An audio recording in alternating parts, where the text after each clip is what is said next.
Kaleshwaram project నిర్వహణ విషయంలో ప్రతిపక్షాల విమర్శలకు కౌంటర్ ఇచ్చారు సీఎం రేవంత్. సిపిఐతో విచారణ జరిపించాలని రాష్ట్ర ప్రభుత్వం లేఖ రాసినా కేంద్రంలో కదలిక లేదన్నారు. ఈటెల రాజేందర్ కు ఉత్సాహం ఉంటే ప్రాజెక్ట్ నిర్వహణ సాగించేలా ఎన్డీఎస్ఏతో చెప్పించాలన్నారు.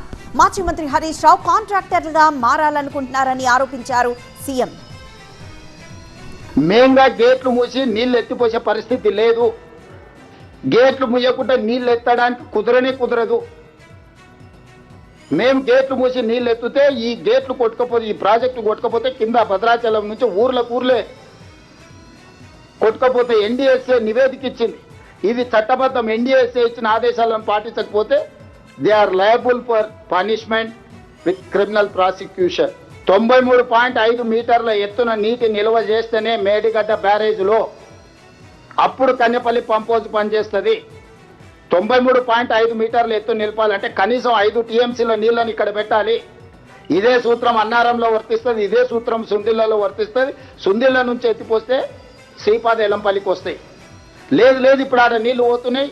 వెనకటి కేసీఆర్ చెప్పిండు, తలాబులో నీళ్లున్నా మన తాగడానికి నీళ్లు లేవు, కాలు అడ్డం పెడితే మొత్తం మన భూములు దాచిపోతాయి. ఇంత దుర్మార్గం, ఇంత అన్యాయం ఉంటుందా అని తెలంగాణ ఉద్యమంలో చెప్పాడు. ఇప్పుడు కూడా మళ్ళీ కొడుకు బయలుదేరాడు. ఆడ నీళ్లు పోతున్నాయి, ఇక్కడ కన్నెపల్లె పంపులు ఉన్నాయి, మీరు ఎత్తురని.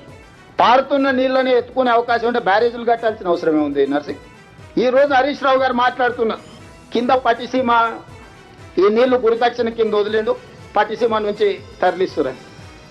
అసలు అన్నం తినేవాడు ఎవడైనా మాట్లాడే మాటలేనా అండి? ప్రారంభించింది మీ హయాంలోనే, పూర్తి చేసింది మీ హయాంలోనే.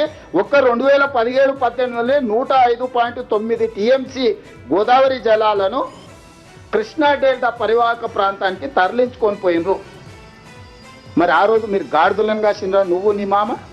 ఆ రోజు నువ్వే కదా సాగునీటి పారుదల శాఖ మంత్రివి.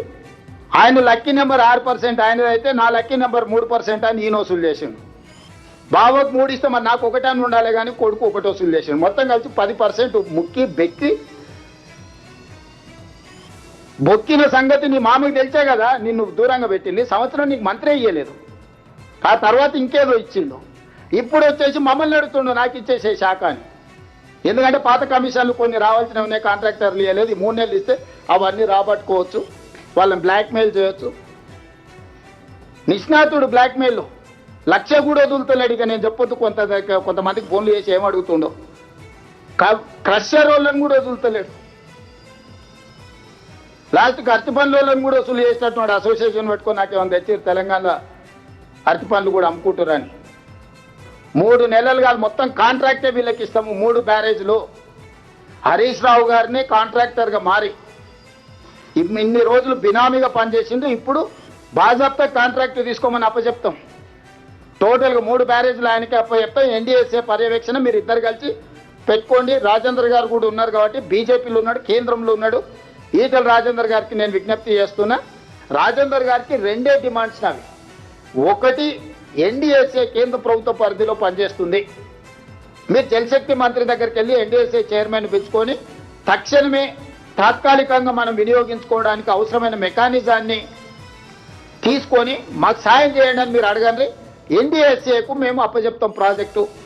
ఎందుకు కాళేశ్వరాన్ని ఏటీఎంగా మార్చి అవినీతికి పాల్పడ్డారని ప్రధానమంత్రి గారు, అమిత్ షా గారు పదే ఇక్కడికి వచ్చినప్పుడు ఆరోపణలు చేసిండ్రు. ఏ చీకటి ఒప్పందం ఈరోజు సిబిఐ విచారణ ఆపుతుంది?